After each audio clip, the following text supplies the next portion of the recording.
I will never tire of this vista. The endless fields, the boundless skies.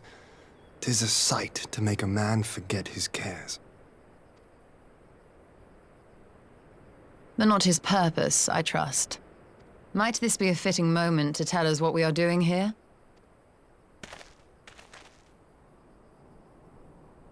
Of course. During my time with the mole, I learned some few myths of this land. One goes thus. In the distant past, when all seemed doomed, a wayfaring soul came unto the steppe. Venturing into the northern crag, he received of Nama a sliver of her essence, a shard of the shining moon, and with it clove the tainted land from the earth. The end thus averted, to these fields did the wayfaring soul return, and venturing once more into the northern crag, he buried the shard, and made unto the heavens an offering of blood.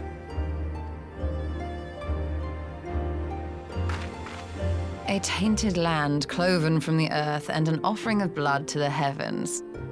Azizlah and Dalamud. That was my thinking, yes. And you believe that yonder mountains hide an artifact possessed of sufficient power to raise Azizlah up to the heavens.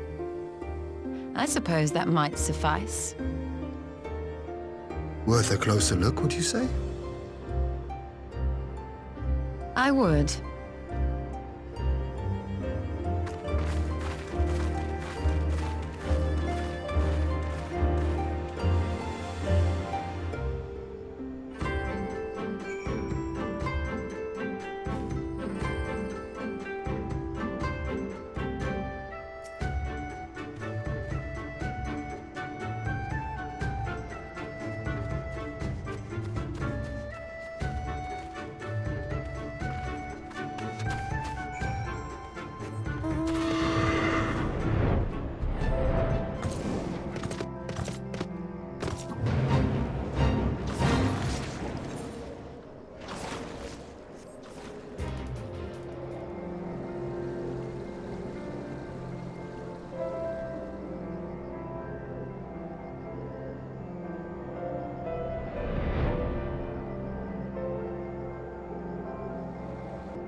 Such an abundance of ether.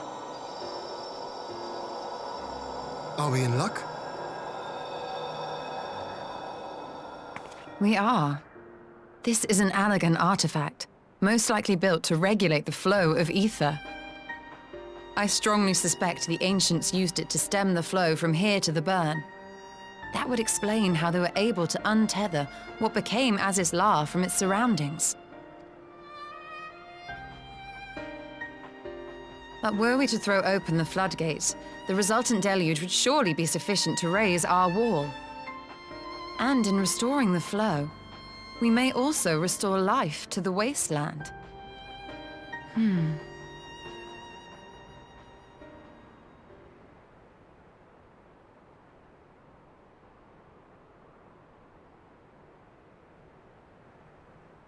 What is it?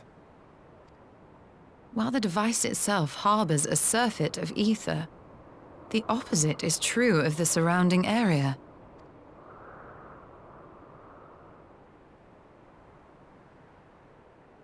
An effect of regulation, perhaps. A similar phenomenon seemed to be occurring in Doma.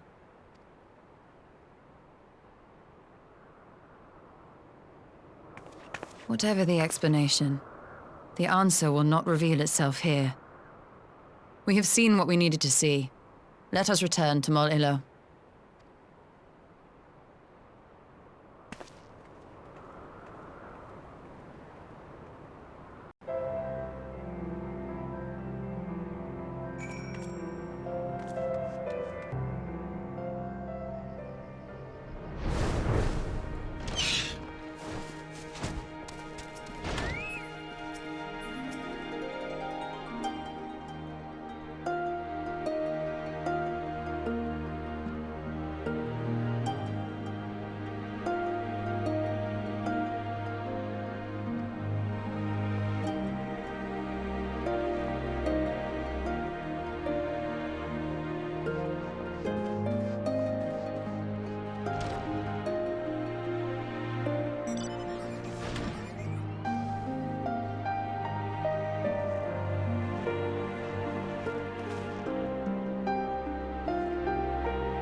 Yes!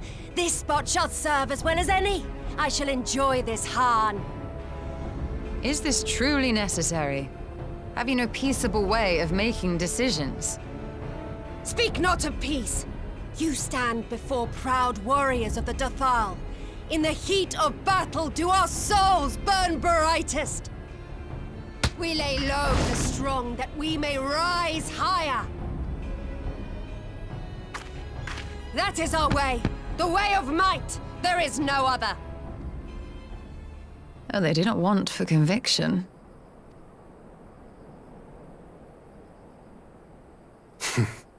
Indeed. It's what makes them such dangerous enemies, and such useful allies. Enough talk! It is time to fight!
Do our souls sing!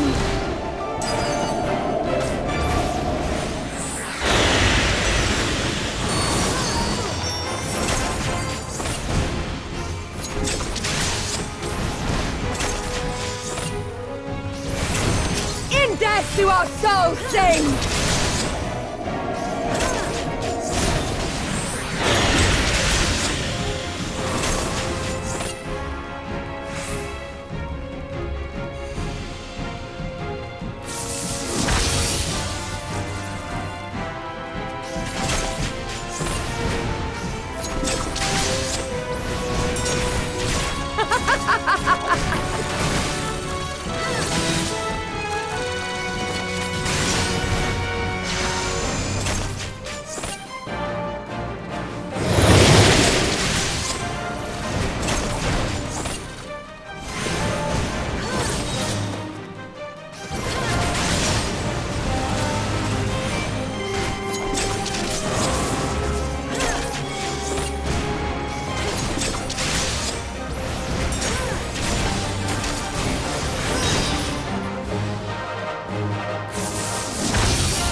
In death do our souls sing!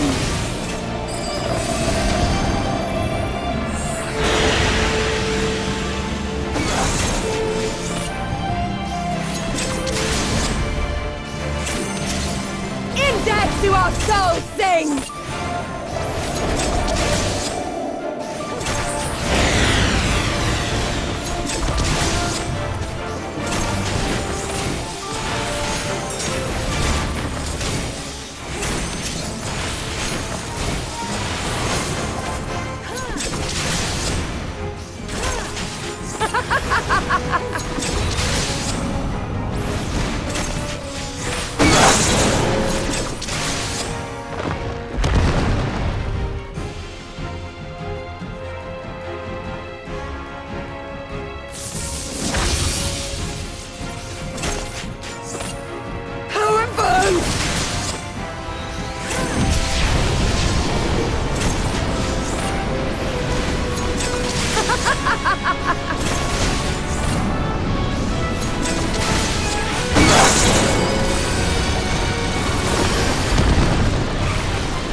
Yes! Not since the Nardum has my soul burned so!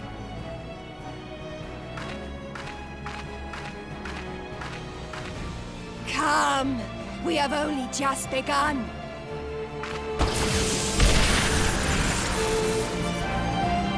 Enough!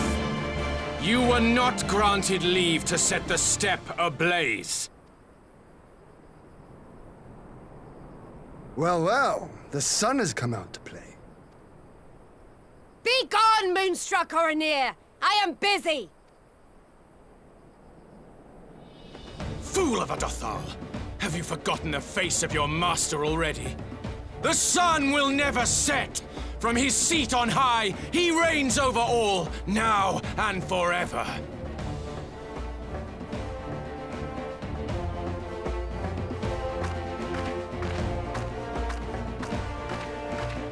Yet what should he find here but a battle to determine the fate of the steppe?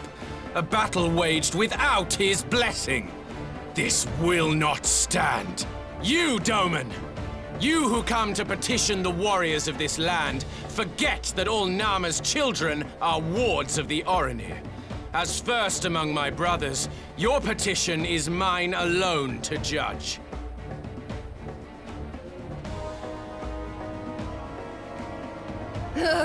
These words are as wind from a horse's backside. Plentiful, but your axe sings more sweetly. Let her speak for you.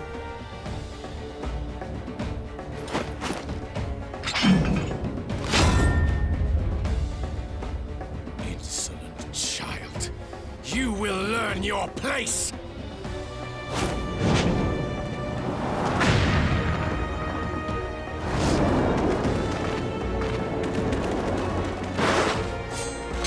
Forgive me, Brother Magnai, but we have an arrangement with the Dothal.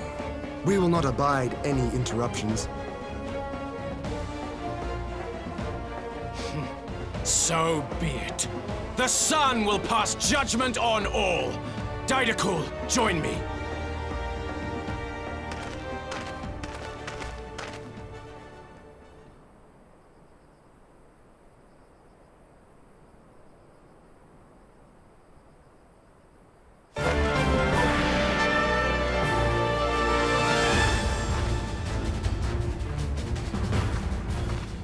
The sun is in good company. We may dance alone.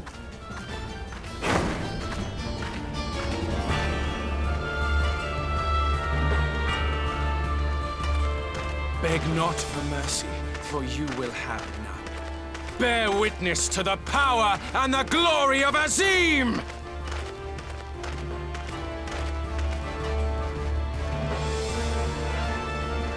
Constantly at each other's throats like rabid dogs. Gods, I'm turning into her. I have not the patience for this, but if we must fight, let us at least be brief. Come.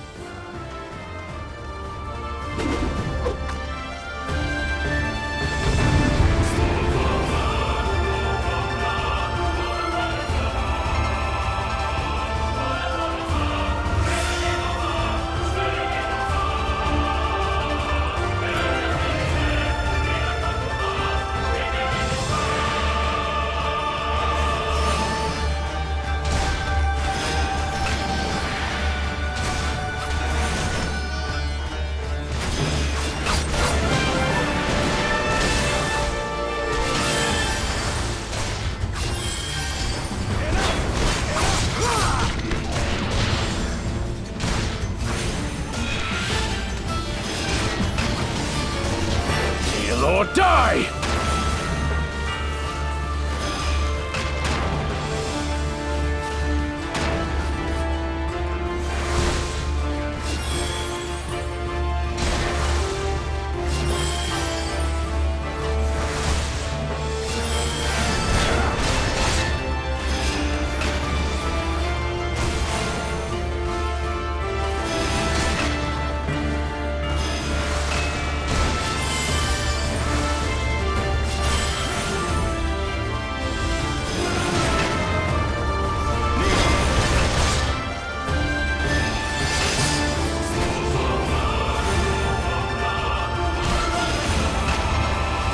or die!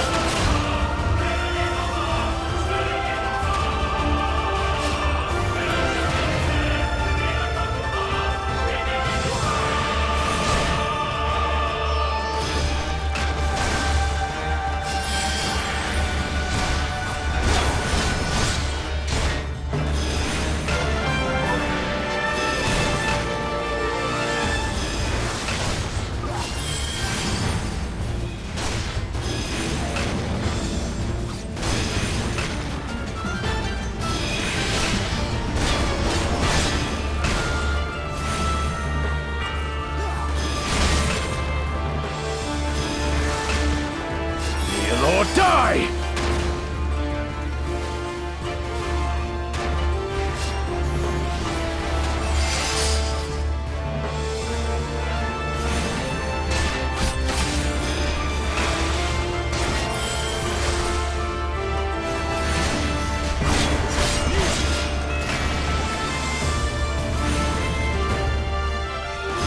Bow down before me!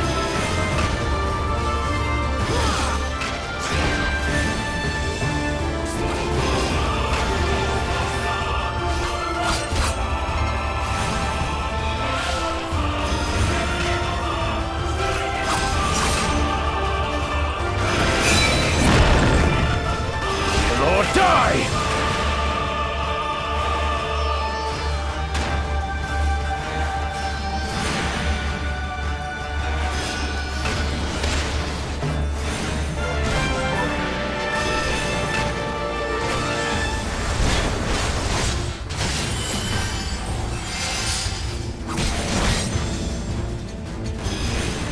Kneel or die!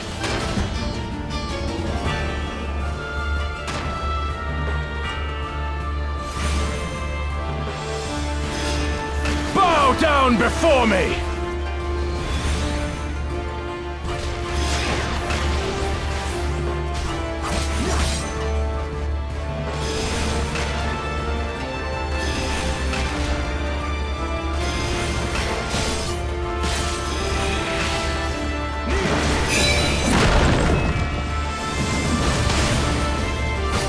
Kneel or die! Bow down before me!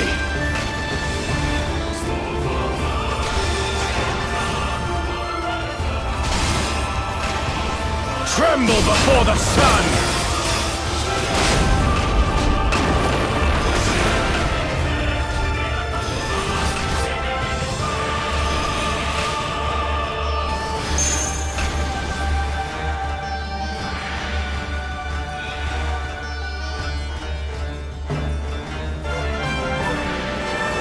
Let us be about it!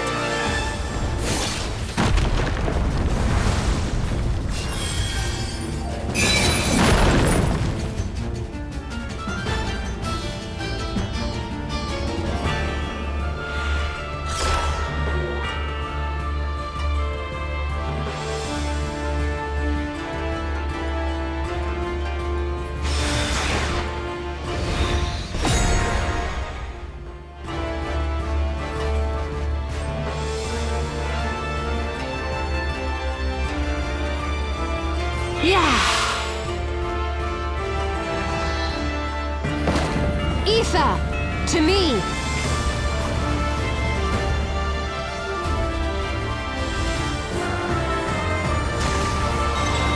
Have at you!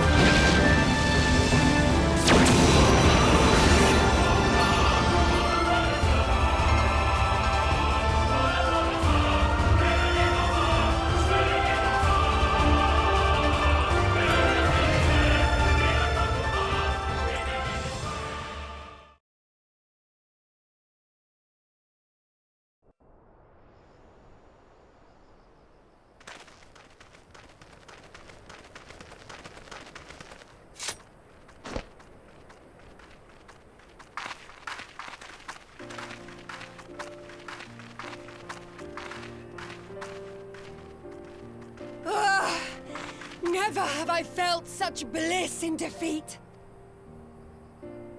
'Twas a battle to burn soul and flesh to ash, We Dothal will lend you our strength as promised.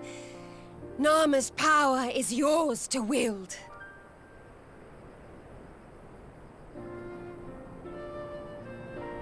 What does the sun say to that?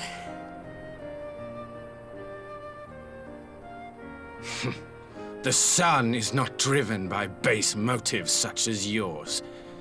But they have been judged and found worthy.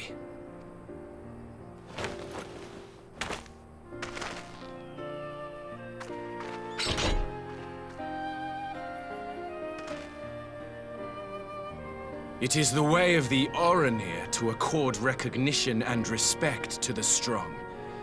You have made sufficient proof of your strength. The sun shall answer your call.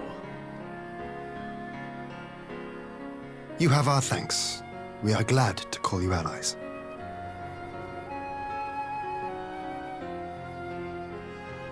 You? By what are you called?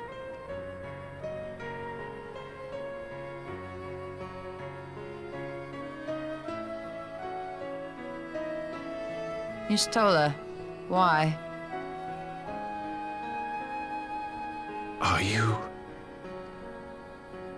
Are you my Nama?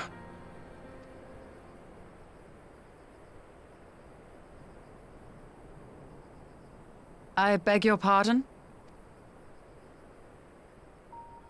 In battle, you shone with all the majesty of the full moon's light. Your healing touch, the embodiment of the Dusk Mother's love.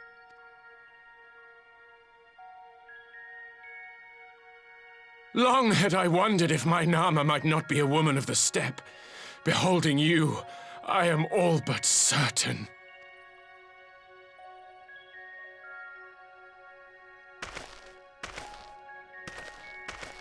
Now, look into my eyes. Could it be? Could you be?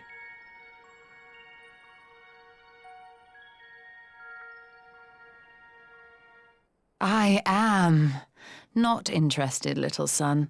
Try again when you've become a man. Little?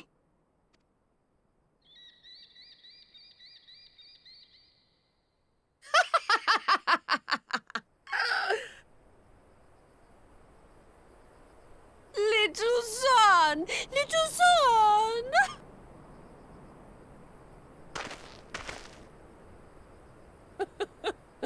Does it pain you, little son? Crave you salve to soothe the ache? Fire to sear the wound in your heart?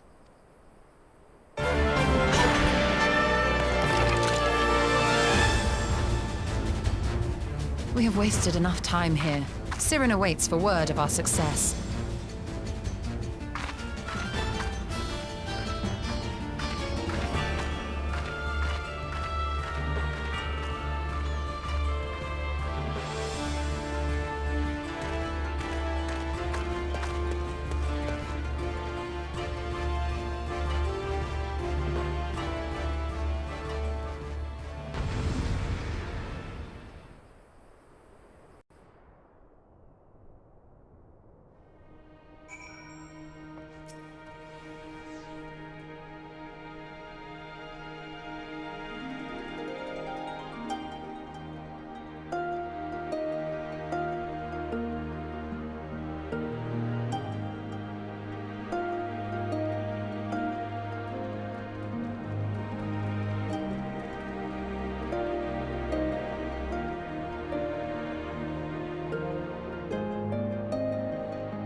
it work?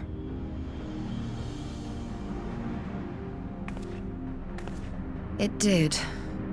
Ether may flow freely to the burn once more.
Mistress Lys, Commander Aldin, it gives me great pleasure to formally welcome the city-state of Alamigo to the Eorzean Alliance.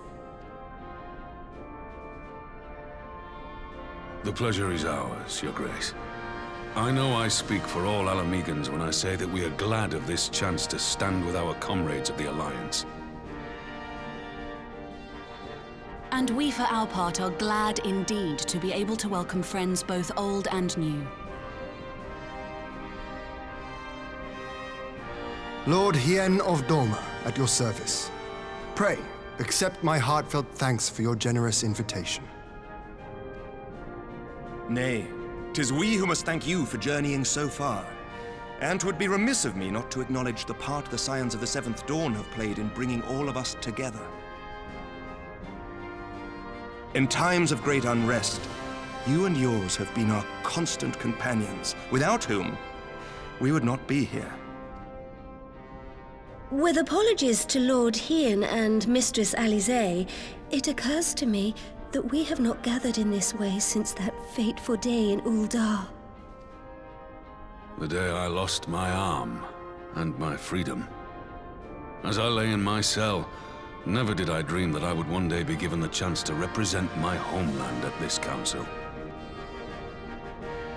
I would not even be alive had you not plucked me from the jaws of death. You, Yugiri, and Alphino. Would that the lad could be with us.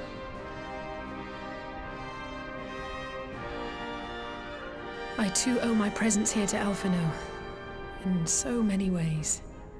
Until such time as he returns, I mean to carry on his good work as best I can.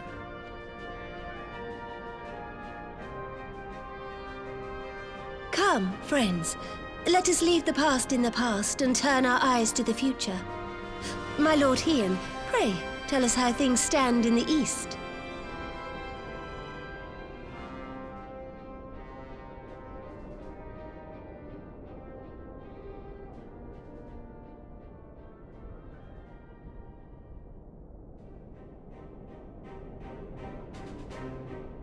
Having heard the rumors of dissent in Garlemald, I dared to dream of a peaceable solution.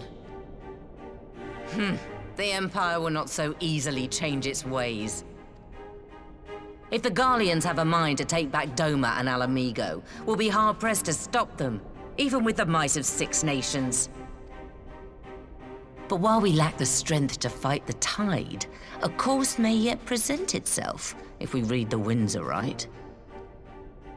The winds suggest but one course to me. One which leads from the sea unto the river and thence to the source of all our woes. The Ascians. Indeed. All here have felt their blighted touch. It was the bringers of chaos who nurtured the Archbishop's tyrannical ambitions. They who bestowed upon him the secrets of summoning, as they have so many others before and since. And while they remain, we shall know no peace. Our objective is clear. The question is how to achieve it. That our enemy parades about in Xenos' skin poses problems in itself, but ere we get to them, how are we to infiltrate the Empire and get close enough to strike?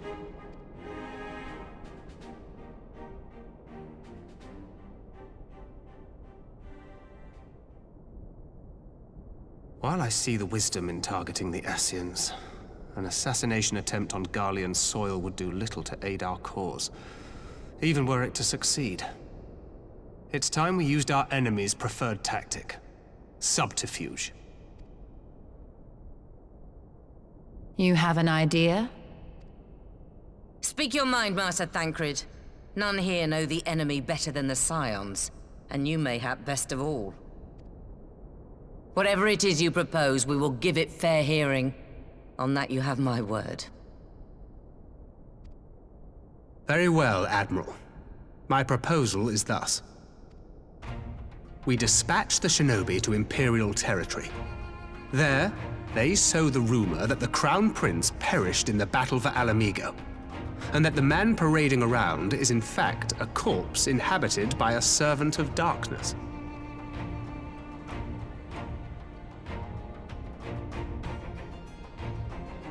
Well, it does have the ring of truth about it. And were the Garleans to learn that their future ruler is a puppet, the Empire would be shaken to the core. But at the risk of sounding stupid, would they actually believe such an unlikely story? I didn't. Ordinarily not. But prior to his miraculous recovery, rumors of Xenos' death had already begun to circulate around the Empire. Ultimately, however, what the masses believe is not our chief concern. Our true objective is to create an opening for rival factions within Garlemald to exploit. Just as a war of succession erupted in the wake of Emperor Solus's death. A war which raged until but recently, plunging the Imperial House into disarray as nephew and uncle grappled for the throne. It is no coincidence that one of Varus's first acts as Emperor was to name Xenos heir apparent, family feuds being so tiresome when armies are involved. Not all welcomed his choice of successor, however. There is no shortage of individuals who aspire to the throne, who would jump at any chance to seize power. The news that Xenos is not only dead, but a puppet to diabolical forces would be too enticing to ignore. The Empire would not be quick to recover from a second war of succession. I am no stranger to infiltrating Imperial territory. With a team of operatives gathered from among the Alliance's finest, the plan should have a reasonable chance of success. Doma already has shinobi in place throughout the provinces. We stand ready to act, and act we must. What say you all?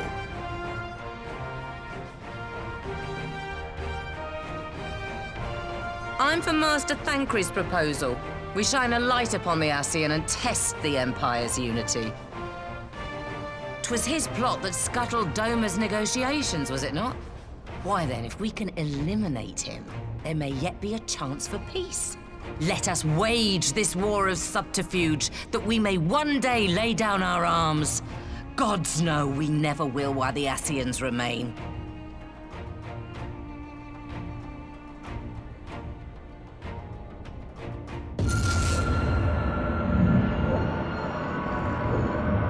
That way. Sorrow.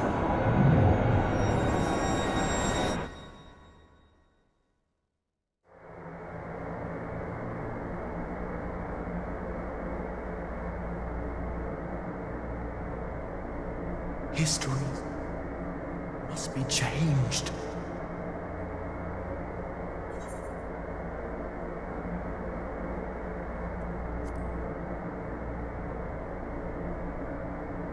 Ahead looms a calamity. Ahead looms light, expunging all form and life. Twin dooms only you can forestall. Only you. What's the matter?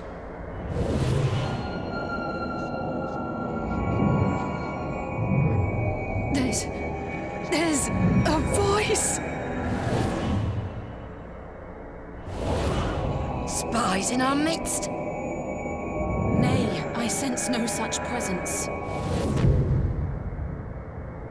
Let expanse contract. Eon become instant. Throw wide the gates that we may pass.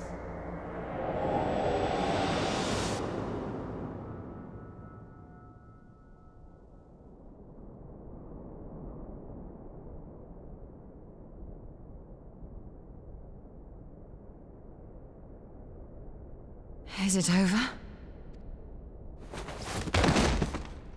Master Thancred!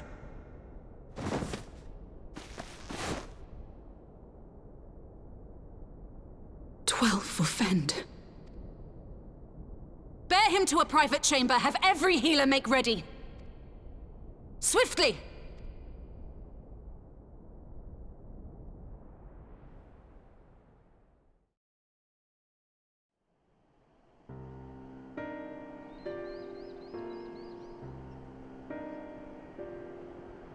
Master Thancred remains in slumber.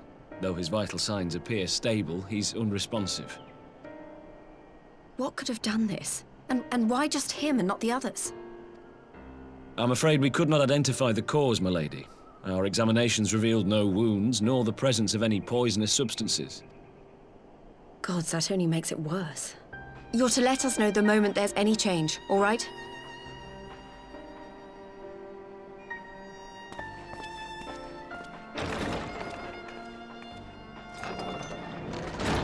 Thank you for coming. Knowing Thancred, he would apologize for being otherwise engaged at so crucial a juncture. In gifting us a course of action, Thancred sowed the seed of all that is to follow. We have but to nurture it as best we can. To him, I would say, rest easy, that he may wake to enjoy the fruits of our labors. Now, the matter of the mysterious voice must not be forgotten. Will you tell me exactly what happened? Alize and I heard a voice in the moments before Thancred collapsed. It was accompanied by a severe headache, as if something were clutching at our minds. Did you experience the same thing?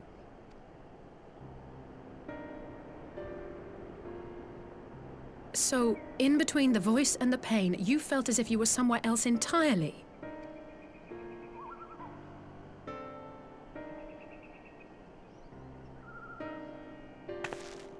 Your testimony confirms my suspicion. That which you experienced was, I believe, your soul being plucked from your flesh. Called.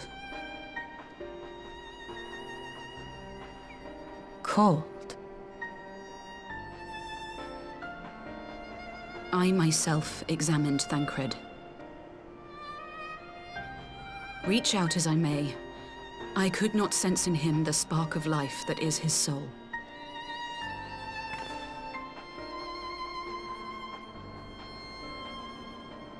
That Thancred alone was stricken so is likely due to his heightened sensitivity to the effects of ether, a consequence of his prior possession by the Ascian Lahabrea. The owner of the voice, whoever it may be, reached out to you, called your souls, and in so doing, caused you and yours such pain. But if that's true, where exactly are we being called to? I know not. Yet one thing is plain. Whoever waits for you on the other side is possessed of a power unlike any I have ever known.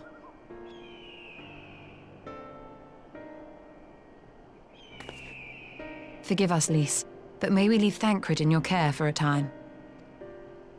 As if you had to ask. I may not be a scion anymore, but I'm no less a friend. Don't worry. I'll see to it that Thancred's well looked after. Just focus on solving this mystery, all right? Thank you, Lys. As the Elder Seedseer says, 'tis no ordinary individual we are dealing with. Nor can we discount the possibility of Ascian involvement. Whoever or whatever is behind this, the sooner we find out, the better.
Urianger! Gods, it's good to see you.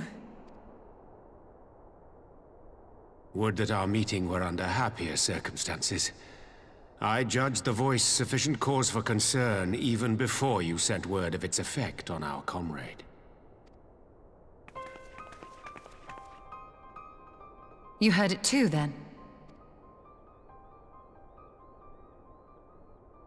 Aye. And all but certainly at the selfsame instant.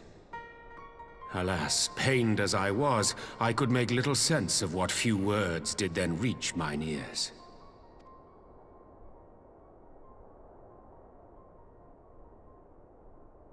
Who do you think is responsible? Could this be the Ascians doing? That I cannot say. Not when so little is known. Ere I indulge in speculation, I would examine Thancred with mine own eyes. To Alamigo, then, without further delay. One other thing. During my visit to the Far East, I observed a strange phenomenon. Thou referest, I presume, to the localized reduction in etheric density. Well, that spares me the trouble of an explanation. Yes, I noted precisely that at two apparently unconnected locations. I take it the phenomenon is not limited to the Far East. Indeed not. Of late, our agents charged with surveilling the beast tribes have spoken of little else. In every corner of the realm, they tell of places in which the ether hath grown thin. Naturally, my suspicions first turned to primal activity, but the areas thus affected betray no evidence of summoning. I must confess to being quite perplexed. If the same phenomenon is being observed in multiple locations on opposite sides of the world, we may safely discount regional factors. Needless to say, this warrants further investigation. Indeed, I shall make it my task to...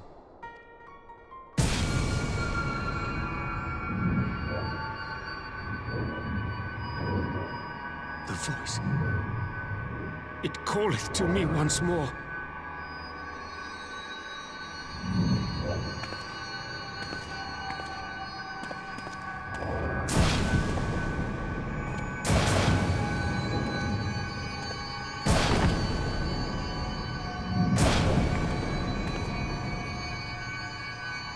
I hear it too.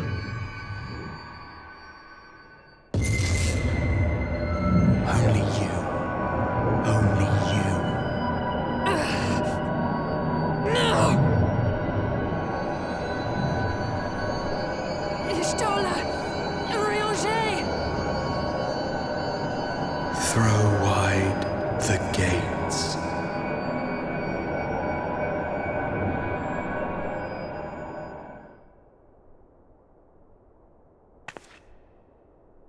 No!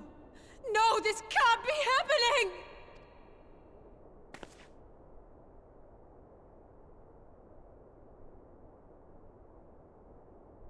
Y'shtola! Urianger! Open your eyes! Open your eyes, I beg you! Say something! Anything! Not again. Please, not again.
Here he is, my lady.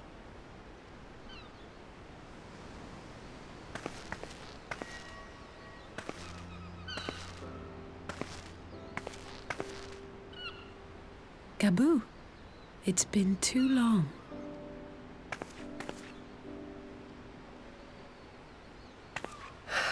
I'm afraid there's been no change. If he can see or hear us, he has given no sign. I see. You're still fighting. I'm proud of you.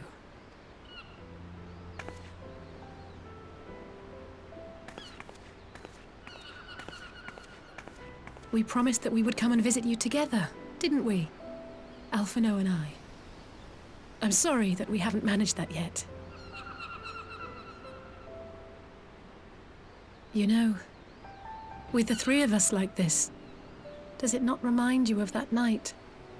Of the stars beyond count twinkling in the heavens? I was feeling pretty low back then. Powerless. But I knew that my brother was close by if I needed him, and that the others would be waiting for me back at the Rising Stones. Not like now.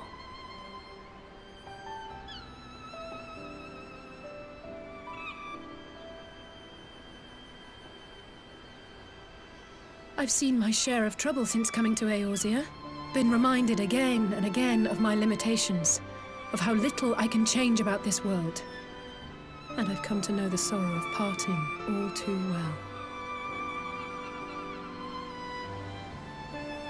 But to have the people I hold dear struck down before my eyes, and be powerless to help them, that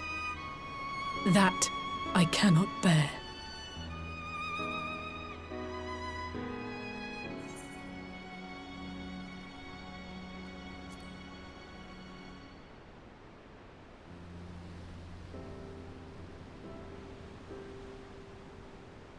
No, I don't. You're right.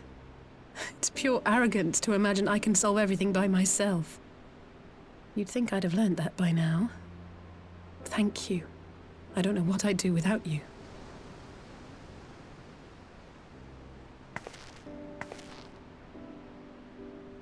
Well, that's more than enough brooding for one day. Come on. We have friends to save.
The Populares no longer present an obstacle. Now is the time to bring the Empire's might to bear. A word from your Radiance is all it takes. But one word, and the Imperial army will fall upon Alamigo as a pack of bloodthirsty wolves and tear that feeble nation apart.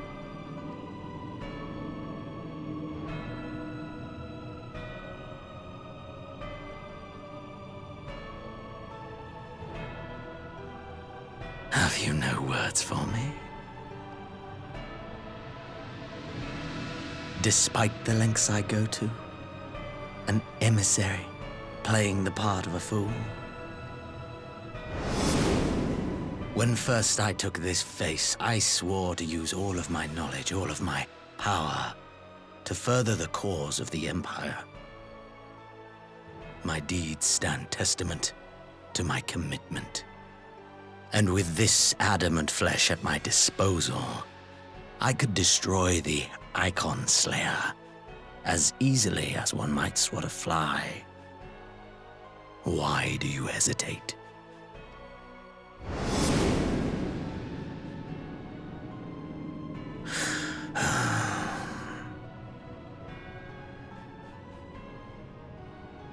Our enemy is resourceful. Though victory is certain now, it will not remain so indefinitely. Deliberate if you must, but be quick about it. We'll speak again when you have unburdened yourself of doubt. Until then, I take my leave, Father.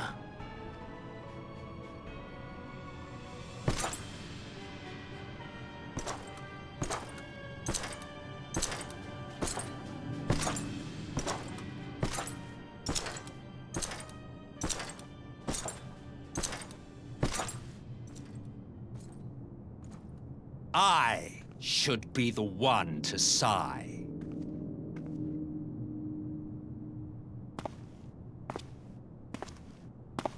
I played my part to perfection. I had earned my rest, and then, thanks to La Habrea's crowning act of idiocy, our favorite emissary sees fit to summon me back. Elidibus was ever a warrior. A most tiresome trait, would you not agree?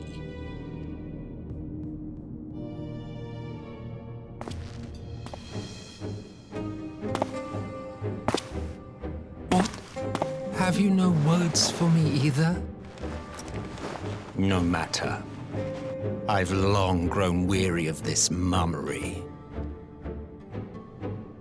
Now, my dearest grandson, let me remind you of your place in the simplest of terms.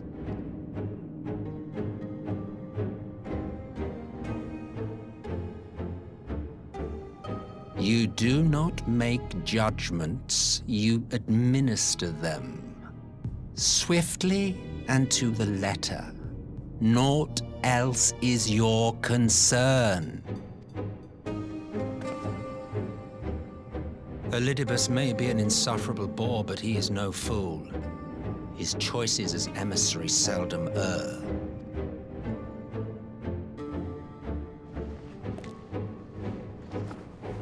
If aught threatens the balance twixt light and dark, it falls to you to remove it. Be it by your own hands or by your armies, you have ample means at your disposal.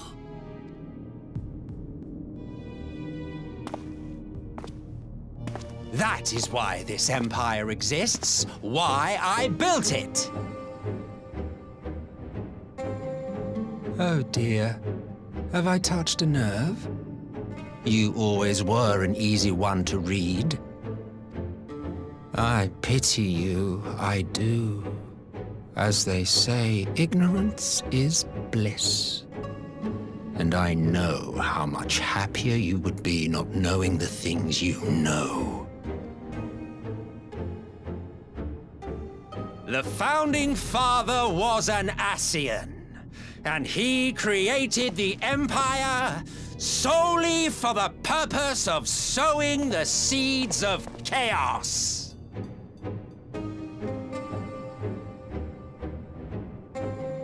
Don't take it personally. I merely do my duty. To bring about a calamity requires no small amount of power, and there is no surer way to obtain such power than by collecting powerful pawns. To that end, I have labored long and hard, and I must say I am quite pleased with my handiwork, paltry though it seems in comparison to Alag.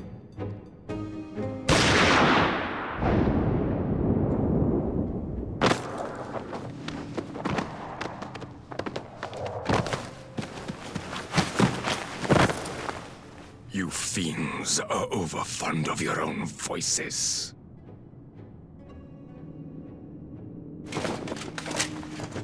Mark me, Ascian. Man is the master of his own destiny.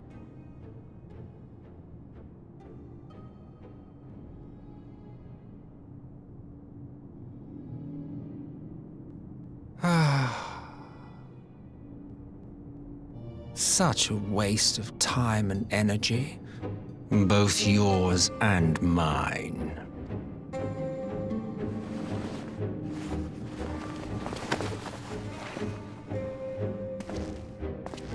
Lest you forget you are Emperor now. If you wish to spout drivel about man's destiny, save it for the masses.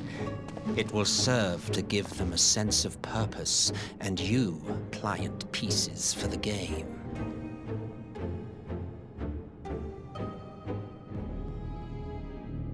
Oh, do stop sulking, boy.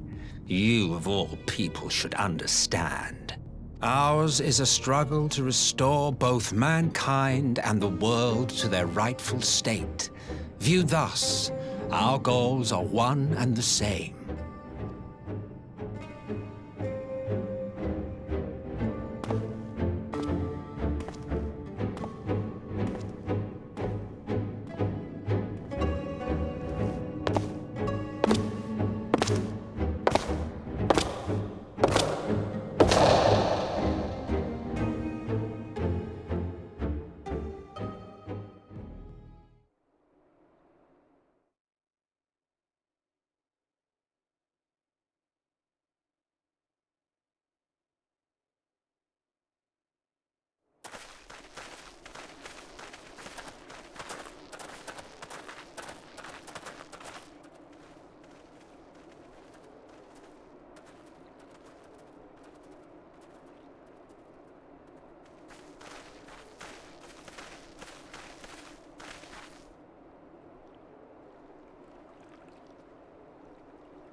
I'm glad you've come, though I'm afraid there's little in the way of good news.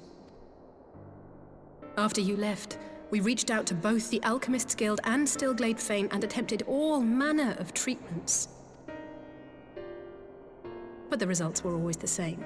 Whatever the answer is, it's not alchemy or conjuring. Why did it have to be Y'shtola and Urianger and not me?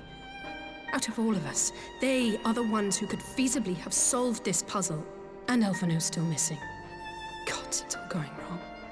Where do we even start? A grave situation indeed. Might I be of some assistance?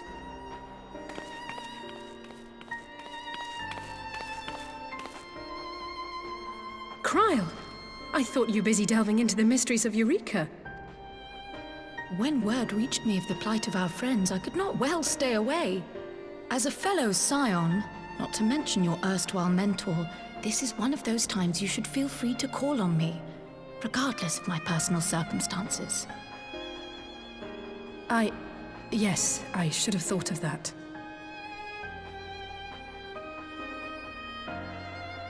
Thank you for coming, Kryl. We would welcome your insight. And I should be happy to provide it.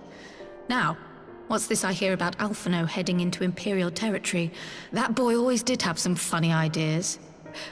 Do you remember the speech he gave when he was accepted to the Studium?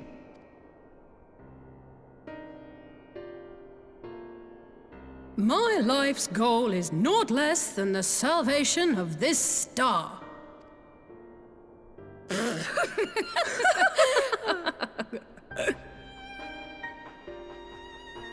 That particular grand pronouncement has been a source of great embarrassment to him, as you know. But the fact of the matter is, he meant every word and has lived his life accordingly. Yes, he remains altruistic to a fault, but I'm worried he was too fixated on his goals to see the dangers, as has happened before. You needn't be so concerned. Though his values remain the same, Alphino is not the blinkered boy he once was. Slowly but surely his eyes have been opened, thanks to a certain someone. A certain someone whom he'd be mortified to learn had heard about his little speech. Mum's the word, eh?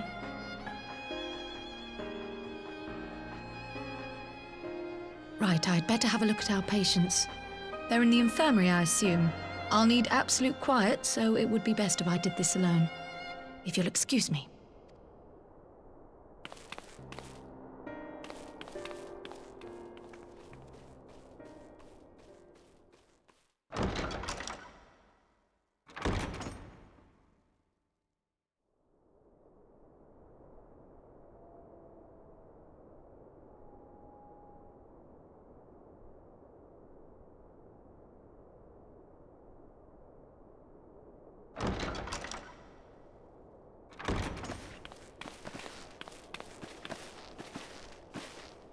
All three are in fine physical health. At a glance, I would say they were merely sound asleep. Except for the fact that I couldn't sense the slightest trace of them in their bodies. It's as if their souls have taken leave of their physical forms. Ah, yes. The Elder Seedseer made a similar observation. I've read the report. When you heard this mysterious voice, you described feeling as if you were somewhere else, yes? If we assume the ether which comprises your essence is being drawn to some other place, then it may be possible to follow the trail it leaves behind, just as we did in our search for Thancred. I wasn't around for that, but I can't imagine it was easy. Oh, it wasn't. But that's no reason not to try. I will have need of Master Matoya's crystal eye if I'm even to make the attempt. So I suggest we pay her a visit.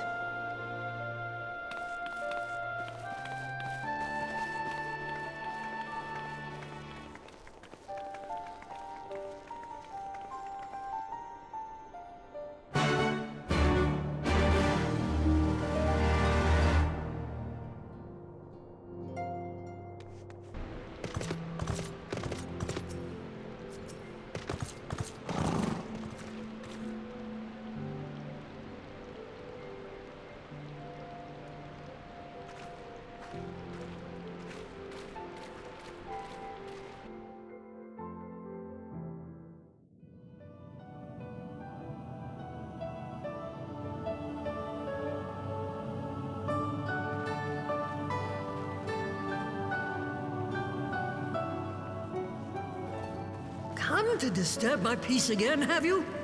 I hide myself away in a cave, and still you people insist on pestering me with your problems.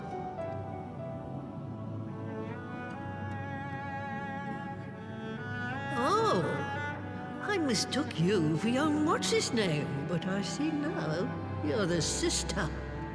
Weren't you supposed to be the lively one?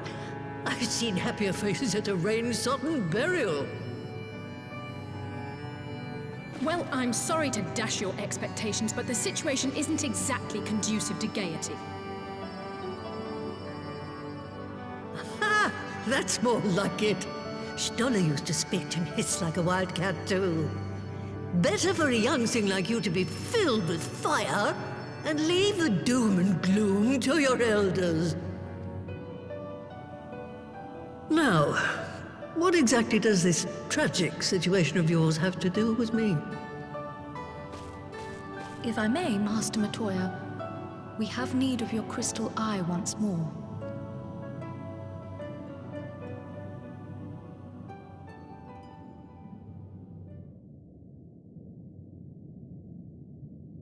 And Stoller is one of the afflicted, is she?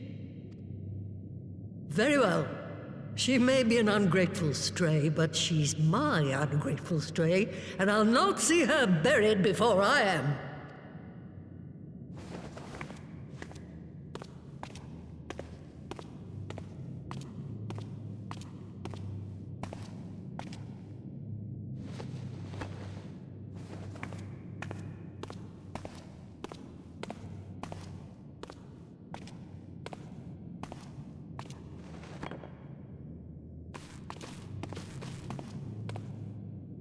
Right. Let us see what we can see. I'll begin from where our friends first fell, and cast my senses out from there.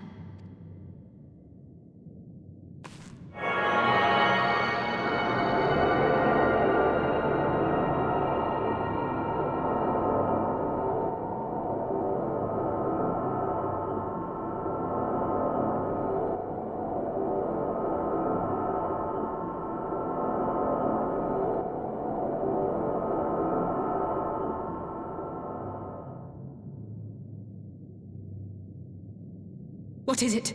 Did you find them? This doesn't make sense. How is it even possible? How is what possible? Kryl, what did you see? The threads, they just ended. And no, I didn't lose track of them. I followed them as far as they went. It's as if they were cut off. Could their ether have dissipated? If it had, oh gods! Their bodies are just husks. It's like the broodmother's daughter all over again. No, this is different. The Kalyana girl was already dead, body and soul, when Lakshmi effected her resurrection. Aye, let's not jump to conclusions. If their physical forms yet breathe and show no signs of wasting, then it follows that their souls must still be intact somewhere.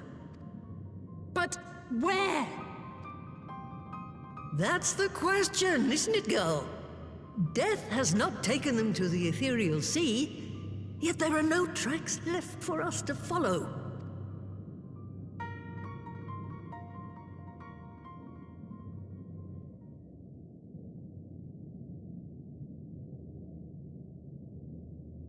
We're no closer to an answer than when we started.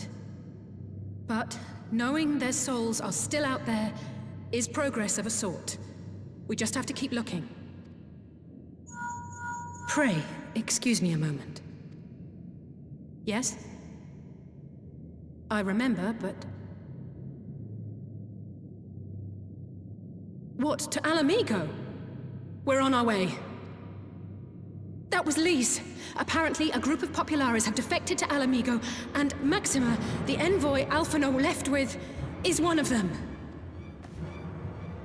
I'm sorry. I realize we've barely begun here, but... Go, child, go! You've made up your mind, and life's too short for dithering. I'll do some digging in the meantime and see if there isn't some other method we could use to continue the search. Let's be off then.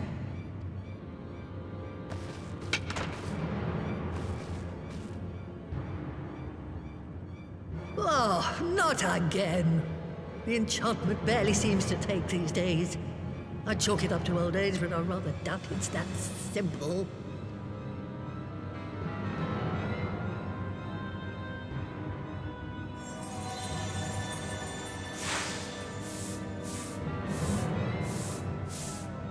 Before they took ill, Y'shtola and Urianger were sharing notes on a thinning of the ether.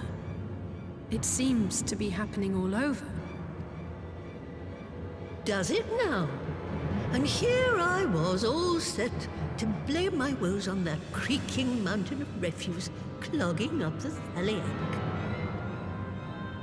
I fear something has gone awry. Still, there's naught to be gained from starting in shadows. You can only do what can be done, and that but one thing at a time.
I'm sorry to drag you halfway across the realm, but when Maxima mentioned Alphino, I thought you'd want to hear the news in person.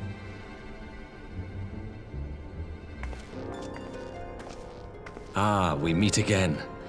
Though I was hoping our reunion would be under more auspicious circumstances. What happened to my brother? Where is Alphino? Never fear, my lady. Your brother was in fine health when I took my leave of him, and I have no reason to assume that has changed. You assume? If you will allow me, I shall endeavor to explain events. Our troubles began not long after we departed Doma. While crossing the burn, we were fired upon by the Emperor's personal guard and forced to make an emergency landing.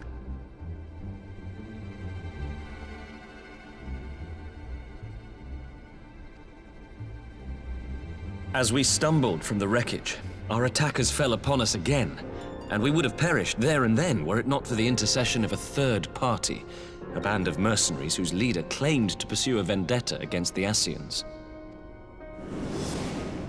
This Shadow Hunter, as he styled himself, then escorted us out of the wastes to relative safety. Upon arriving back in civilization, I gathered my Populares colleagues and prepared to flee the Empire.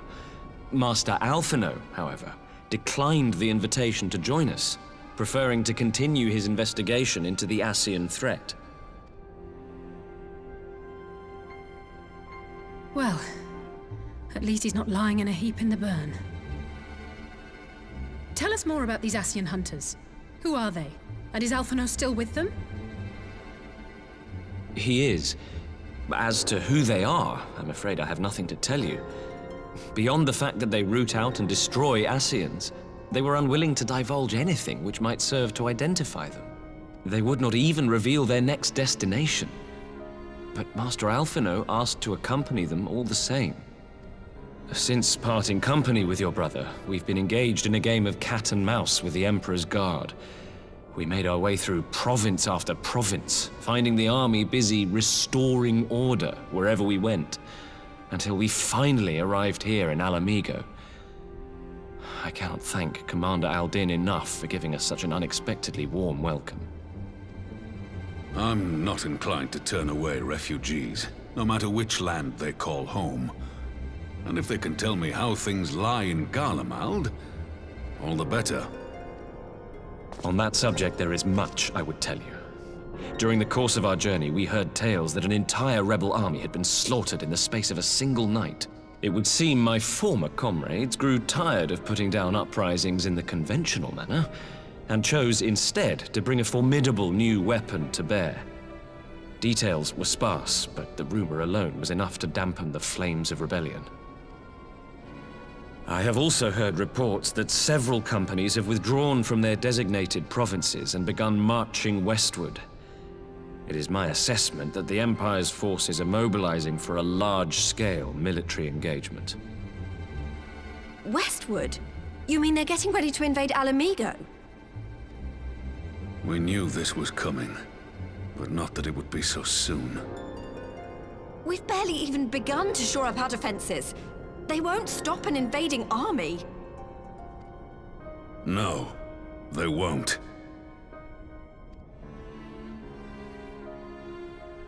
Dispatch messengers to the Alliance leadership requesting reinforcements, and send word to our officers in the field to hasten completion of those border fortifications. Prepare to meet the Imperials head on!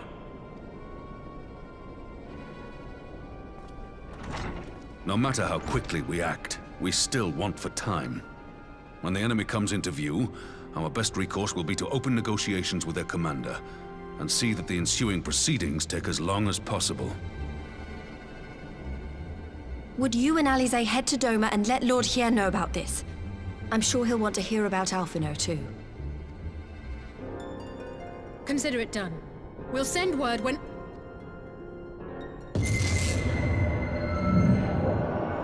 Untold sorrow must be changed. Ahead looms a calamity. Eon become instant. Throw wide the gates.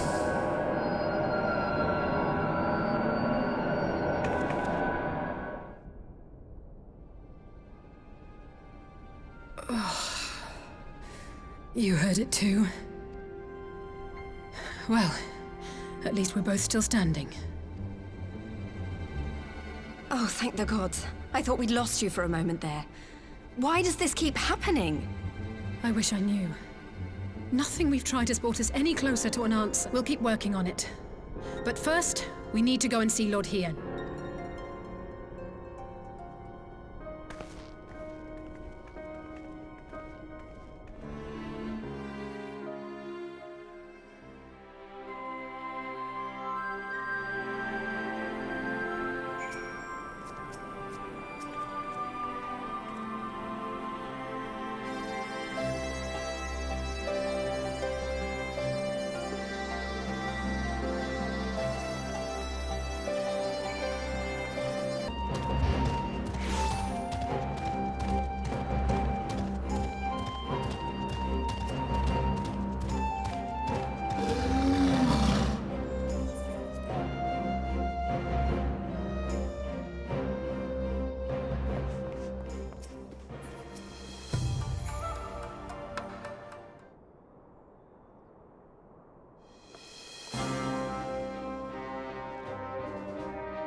It seems the engineers have matters well in hand.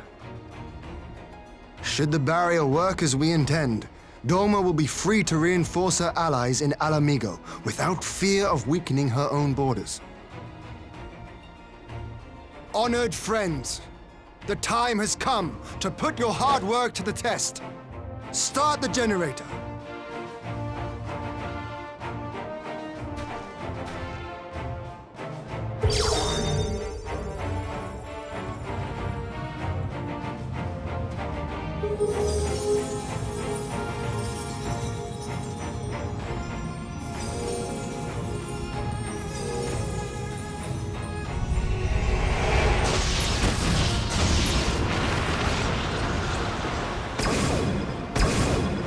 Node 1 is operational.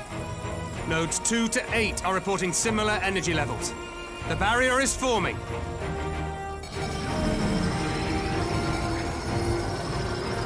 $1,000 yards, 2,000, 3,000. Expansion remains smooth. No fluctuations detected.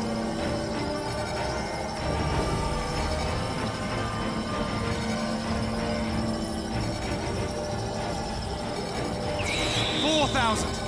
5,000! Target altitude reached!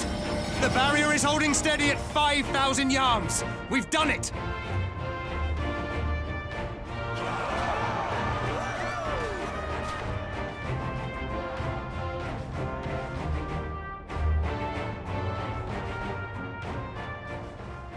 Is that an Imperial airship? Of all the rotten timing. But this is a gift, Mistress Alize. They can test our new wall for us.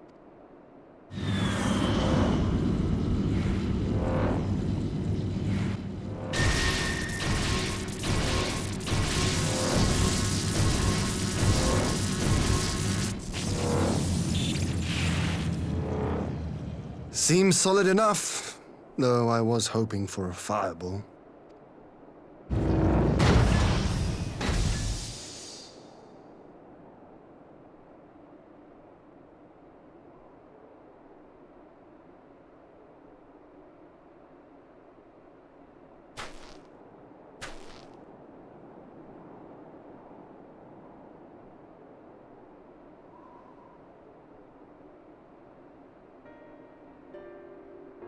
By the gods, it's Alpha, no.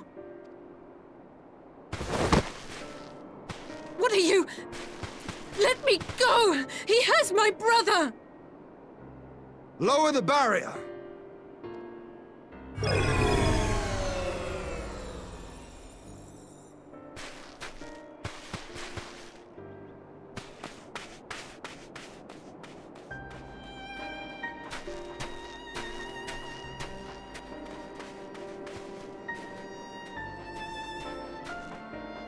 Be at ease, girl.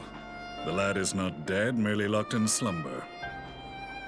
No, not him too.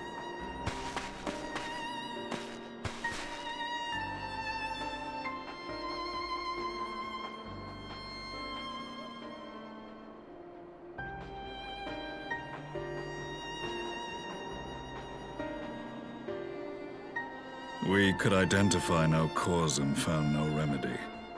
Thus I sought to return him to Doma, and into the arms of Lord Hien himself, it would seem.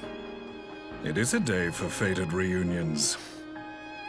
Would you not agree, adventurer? Or should I address you as the Warrior of Light?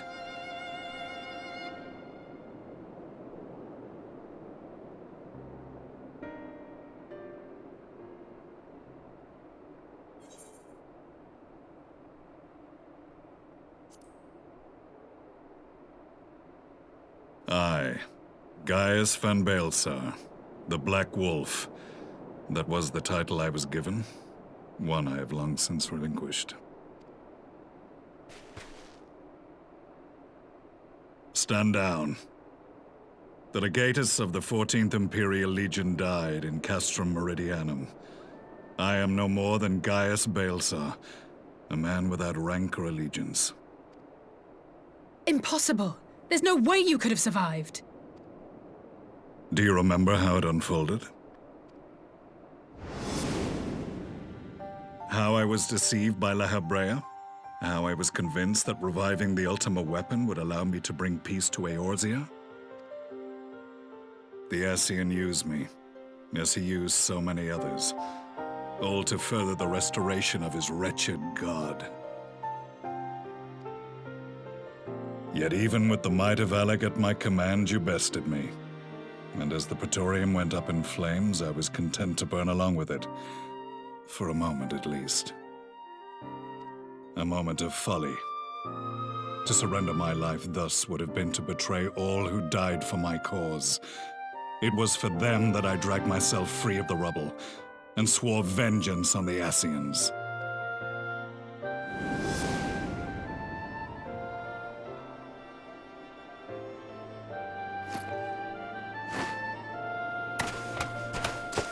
The Black Wolf has shed his pelt, never to return to Garlemald or her legions. I live now only to exact revenge.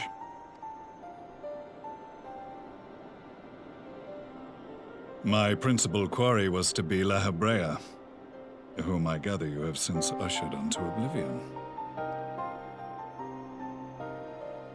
But so many more remain, long as their kind lurked in the shadows, laboring to sow chaos throughout our world. I would see each and every one dragged into the light and put to the sword. Are the Scions not of like mind? In this single respect, perhaps. Then I shall continue the partnership the boy began, and share what intelligence I have acquired. Among the Ascians, the Black-Masked Ilk are subordinate to those who wear red. This you already know. Yet among the Red there exists a hierarchy. Those set adrift with the shards clearly stand below those still joined to the source. Nabriales, who once dared to intrude upon the Rising Stones, belonged to the former group, and while he was indeed a dangerous foe, his powers were inconsequential next to the paragons of the source. The first was La Hebrea, who plagues us no more. There is also the white-robed Elidibus, and the elusive Emmet Selk, about whom little is known.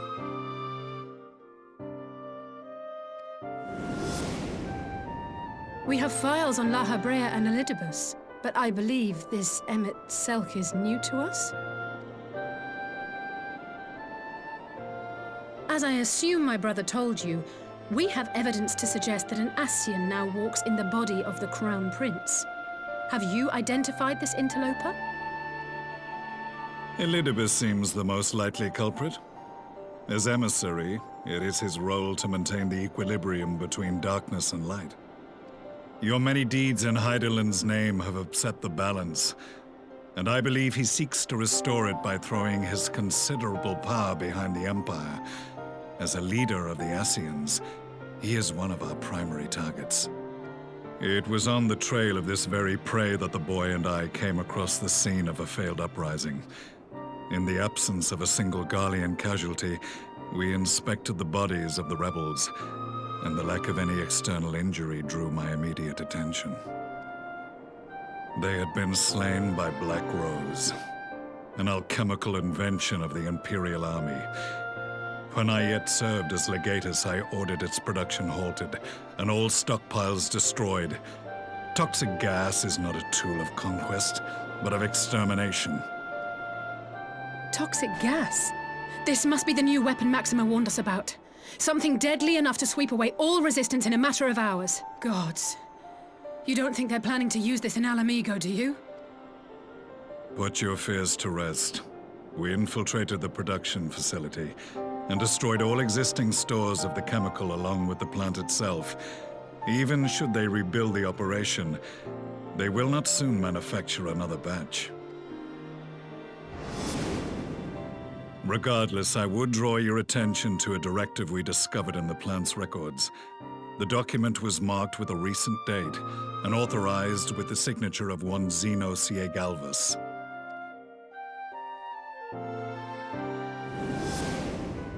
A dead man signing the death warrant for thousands. 'Tis bad comedy.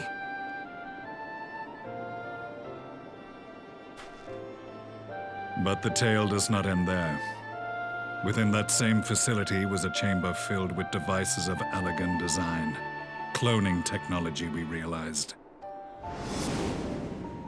And what should we find in each and every incubator? But a young Emperor Solus.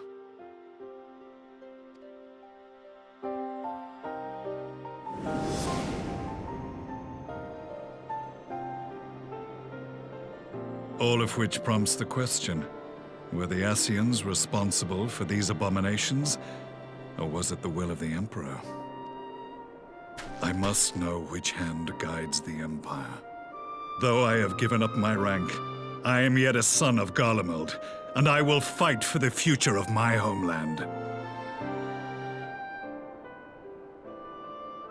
It is time I return to the hunting of shadows. We should focus on our common foe. To reopen old quarrels now would serve no purpose. You saved my brother's life, so I'm willing to let sleeping dogs lie. But in truth, it's not my decision to make.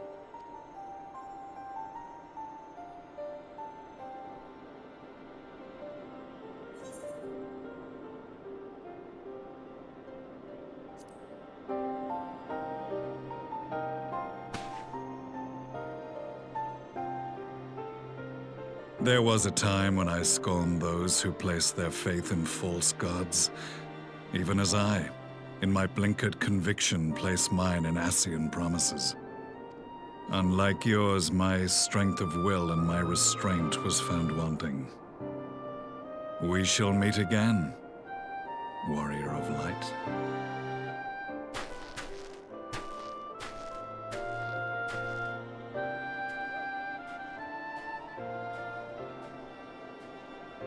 So that was the infamous Black Wolf. An unexpected ally, to say the least.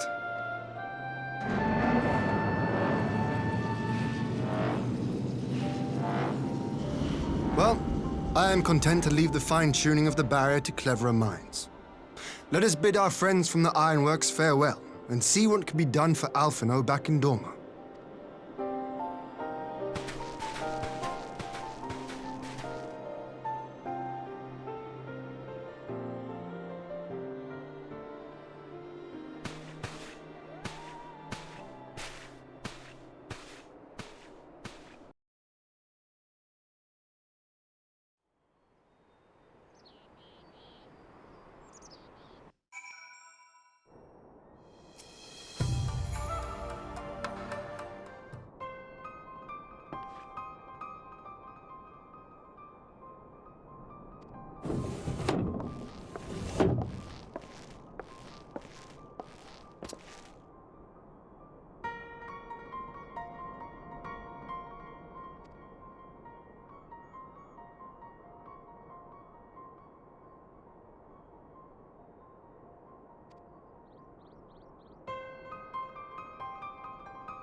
Our supplies of Black Rose have been ruined, but the new plant is already under construction.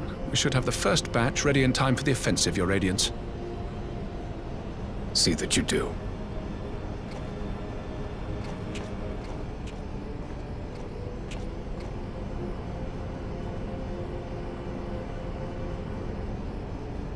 Ah, yes, the infamous Black Rose. If I recall correctly, Gaius did not much care for the invention.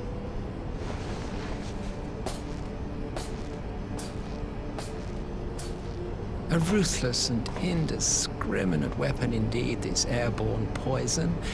It seems you are capable of making decisions worthy of your bloodline.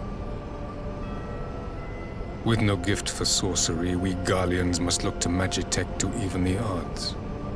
If it spares the needless deaths of our soldiers and serves the cause of this empire, there is no method I would not employ. How very noble of you. Truly, though, I must commend you for embracing your role as Emperor. You play the part of the determined ruler well.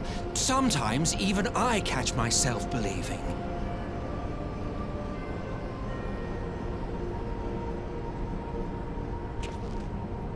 A silent agent of death. Now that I think on it, Black Rose may well possess the perfect aspect. Slowly but surely, the deluge of light has worked upon the ether here in the source, and the gas should be most susceptible to its influence.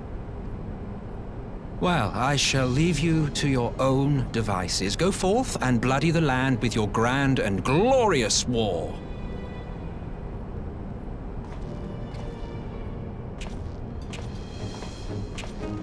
While you do what, precisely?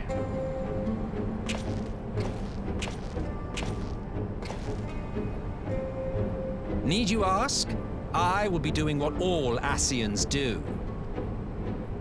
I am well aware that your kind exists only to usher in the next calamity. But you seem oblivious to the harm your singular agenda causes to the Empire.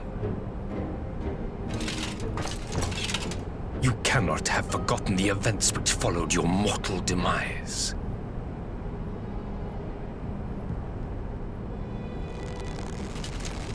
Our homeland was plunged into civil war for your failure to name a successor. The edifice you so carefully constructed was but a hair's breadth from collapse. Are you truly so naive? You thought me oblivious to the consequences of a departure so painstakingly timed? It was by design? Well, of course it was. Though I will admit the resulting panic exceeded even my wildest expectations. But how can you be surprised? Throwing the world into disarray was the very purpose for which this nation was, as you say, so carefully constructed.